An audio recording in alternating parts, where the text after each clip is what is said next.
हळद लागवड करणार आहात का? तर थांबा. हा खताचा डोस टाका आणि प्रति एकरी 40 क्विंटल पर्यंत उत्पन्न मिळवा. नमस्कार मित्रांनो, मी अजय पांचाळ, व्हीआयपी फार्मिंग या शेतीविषयक युट्यूब चॅनलमध्ये आपल्या सर्वांचं स्वागत. मित्रांनो, आज आपल्याला आपल्या जमीन कोणती आहे या जमिनीनुसारच आपल्याला हळदीचं बेसल डोस ठरवायचा आहे मित्रांनो. आता ही जी हळद उत्पादक शेतकऱ्यांची शृंखला आहे यामध्ये एकरी 40 क्विंटल कसे काढायचे यासाठी आपण एक एक व्हिडिओ टाकणार आहोत मित्रांनो. यामध्ये अतिशय महत्वाचा जो पाया आहे तो बेसल डोसचा राहणार आहे मित्रांनो. बेसल डोस टाकताना तुम्हाला तुमच्या जमिनीमध्ये कुठल्या प्रकारची माती आहे याचा आपल्याला पहिला अभ्यास करणं फार गरजेचं आहे मित्रांनो. आता मी यामध्ये 3 ते 4 प्रकारची जमीन सांगणार आहे. त्या जमिनीमध्ये तुम्हाला कोणतं खताचा डोस टाकायचा आहे ते सुद्धा सांगणार आहे मित्रांनो. एक वही आणि पेन घेऊन तुम्ही जवळ बसू शकता किंवा स्क्रीनशॉट काढून मी तुम्हाला स्क्रीनवर सुद्धा दाखवतो. त्याचे स्क्रीनशॉट काढून तुम्ही जवळच्या दुकानात जाऊन हे बेसल डोस तुम्ही खरेदी करू शकता. मित्रांनो, बेसल डोस सांगण्या अगोदर तुम्हाला 2 ते 3 गोष्टी अगोदर सांगणं फार गरजेचं आहे की हा बेसल डोस टाकायचा कसा. तर मित्रांनो, 2 ते 3 प्रकार आहेत खत टाकण्याचा. तर यामध्ये प्रभावी जो प्रकार आहे तो जेव्हा आपण बेड करणार आहोत तेव्हाच त्याच्यात थोडंसं अर्धा ते 1 ते 2 दिवस अगोदर तुम्ही खत शिंपून द्यायचं आणि नंतर बेड पाडायचं मित्रांनो. नाहीतर सरळ सरळ खत पेरून घ्यायचं मित्रांनो. आता हा झाला फार महत्वाचा मुद्दा. त्यानंतर बेड हे 4.5 फुटाचेच घ्यायचे मित्रांनो. हा एक दुसरा मुद्दा आहे मित्रांनो. आता महत्वाचा मुद्दा घेऊया. बेसल डोस कोणता टाकला पाहिजे. मित्रांनो, 4 प्रकारची जमीन बघायची आहे. एक जमीन आपली काळी अखंड आणि निचरा होणारी जमीन.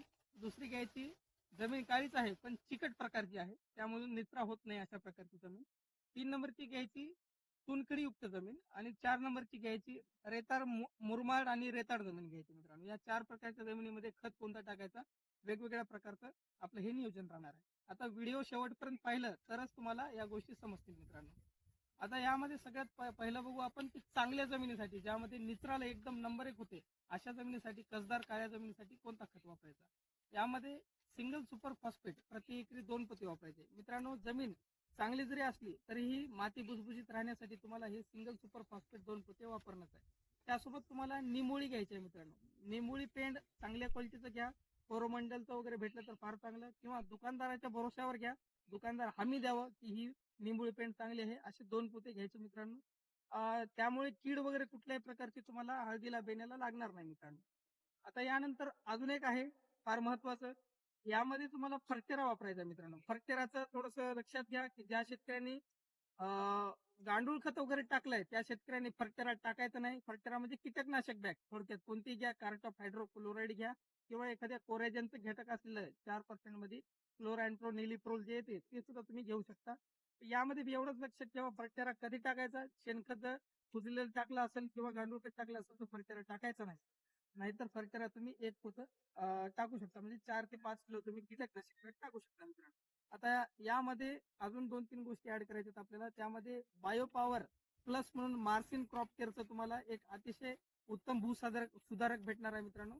यामध्ये तुम्हाला organic carbon, amino acid, fulvic acid, humic acid अशा प्रकारचे घटक दिसणार आहेत मित्रांनो. ज्यामुळे तुमच्या जमिनीमध्ये शेणखताची कुठलीही कमतरता भासणार नाही. तुम्हाला जे शेणखत टाकून ताकद मिळते ती तुम्हाला ऑर्गॅनिक कार्बनची बॅग टाकून मिळणार आहे मित्रांनो. आता या गोष्टी कॉमनच आहेत. आता यामध्ये अजून एक गोष्ट सांगतो. जर समजा आपल्या जमिनीमध्ये मागील वर्षी जर ऊसासारखे जर लॉंग ड्युरेशनचे ऊस केळीसारखे लॉंग ड्युरेशनचे पिकं असतील तर तुम्हाला यावर्षी या बेसल डोसमध्ये 10-26-26 किंवा 9-24-24 एक पोतं वापरायचं आहे मित्रांनो. 50 किलोचं तुम्ही पोतं घेऊन टाकाय जर लॉंग ड्युरेशनचे पीक असतील तर. नाही तर नाही घेतलं तरी चालतं. तर हे झालं पूर्ण तुम्हाला चांगल्या जमिनीसाठी डोस. मी पुन्हा एकदा सांगतो. सिंगल सुपर फॉस्फेट 2 पोते, निंबोळी 2 पोते, कीटकनाशक बॅग 5 किलो. त्यामध्ये तुम्हाला 10-26-26 गरजेनुसार समजा लॉंग ड्युरेशन पीक असेल तर टाकायचं, नाही तर नाही टाकायचं. 1 पोतं 10-26 आणि बायो पॉवर प्लस मार्सिन क्रॉप केअरचं 25 किलो आवर्जून टाकायचं मित्रांनो. हे झालं चांगल्या जमिनीसाठी. आता हेच सेम तुम्हाला मुरमाड जमिनीसाठी सुद्धा टाकायचं पण यामध्ये थोडा फरक आहे. मुरमाड जमिनीमध्ये तुम्हाला 10-26 ची बॅग टाकायची आहे. त्याच्यामध्ये तुम्हाला कॉम्प्रोमाइज करायची नाही. 10-26 टाका किंवा 20-20-0-13 टाका. या जमिनीमध्ये जर सल्फरयुक्त तुम्ही खतं टाकशाल तर चांगलं काम करतील हळदीसाठी. नाहीतर मग सरळ सरळ बेंटोनाइट सल्फर 10 किलो घेऊन तुम्ही टाकू शकता मित्रांनो. आता ही सुद्धा लिस्ट मी तुम्हाला इथं स्क्रीनवर देतो. अजून एक आता शेवटचं राहिलं आपलं चिकट जमिनीसाठी राहिलं होतं. चिकट जमिनीसाठी बघा सेम खताचा डोस आहे, फक्त सिंगल सुपर फॉस्फेट तुम्हाला एकरी 2 पोते न टाकता 4 पोते टाकायचं. आता हे पूर्ण डोस झाला. आता एक महत्वाचा टप्पा आहे, चुनखडीयुक्त जमिनीसाठी कोणतं टाकायचं मित्रांनो खत.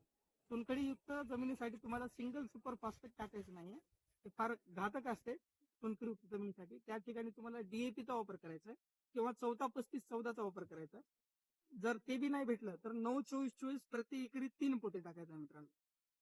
तुम्ही हा खत वापरा. त्यासोबत तुम्हाला निंबोळी 2 पोते, कीटकनाशक बॅग 5 किलोची, बायोपॉवर 25 किलो आणि यामध्ये सुद्धा तुम्हाला सल्फर वापरायचा आहे मित्रांनो. आणि सल्फर जर नाही वापरलं तर तुम्हाला झिंक सल्फेट 10 किलो आणि फेरस सल्फेट 10 किलो आवर्जून वापरायचा आहे मित्रांनो. हा सुद्धा खत तुम्हाला स्क्रीनवर दिसतो, तुम्ही स्क्रीनशॉट मारून घ्या. आता तुम्हाला याहून काही अडचणी येत असतील तर मला एक काम करा, डिस्क्रिप्शन मध्ये मी माझ्या व्हॉट्सअप ग्रुपची लिंक देतो, त्यावर जॉईन होऊन विचारू शकता. आणि काही अजून अशा इंटरेस्टिंग व्हिडिओसाठी आपल्या या युट्यूब चॅनलला सबस्क्राईब करा. धन्यवाद मित्रांनो.